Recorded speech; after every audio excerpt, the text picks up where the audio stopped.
Полн кампус, први индекси, 10.000 млади луѓе денес го прават првиот чекор кон исполнување на своите желби за иднината. Универзитетските порти се отворија за новата генерација бруцоши во државата. Академските граѓани ги пречека министерката заедно со ректорката на државниот универзитет и бројните професори од кои ќе учат за струката која ја избрале. Јаневска им посака просперитет и им порача да станат успешни лидери кои ќе ја водат државата во 21. век. На студентите им овозможивме повеќе бенефиции, например го проширивме опсегот на студентскиот оброк, олеснивме некои критериуми за добивање стипендии, ги откочивме процесите во студентските домови, го откочивме процесот на двата факултети ФИНКИ и ФФК. Сме пресрекни што оваа година студентите одлучија да останат во својата татковина, се запишаа во голем број. Она што посебно ќе обележи оваа нова академска година на УКИМ е дигитализацијата.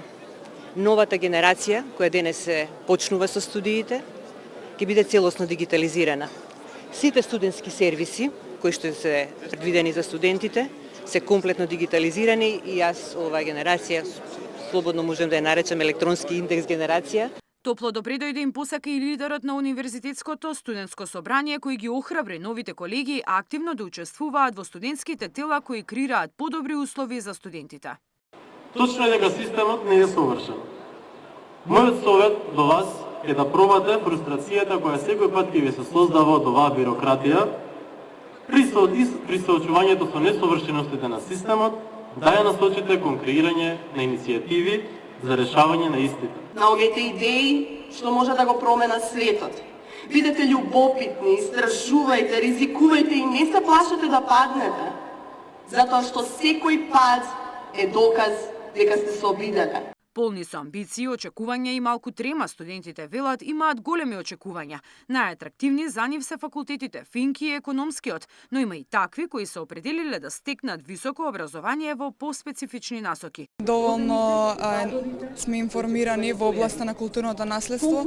Имаме премногу културно наследство кое што не е заштитено, па така сметам дека оваа сфера треба повеќе да се изучува. И проширување на хоризонтите за поголем успех понатаму. Што баш ФИНК? Сон ми искрено да бидам програмер. Сакам да бидам доктор.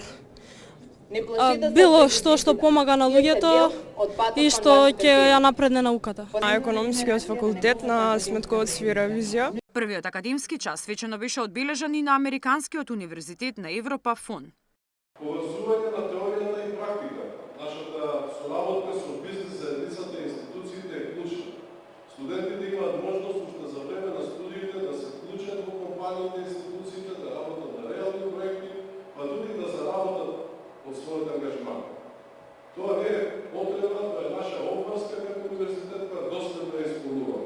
Отвараме простор кој што е неискористен за бизнес компании, за коворкинг компании, фриленсери и други тип на ивенти кои што би се организирале овде, со што би било додадена вредност за сите вас, односно под еден екосистем кој што го нарековме под еден кров да не собере сите. Со првиот академски час почна наставата на сите факултети во Македонија.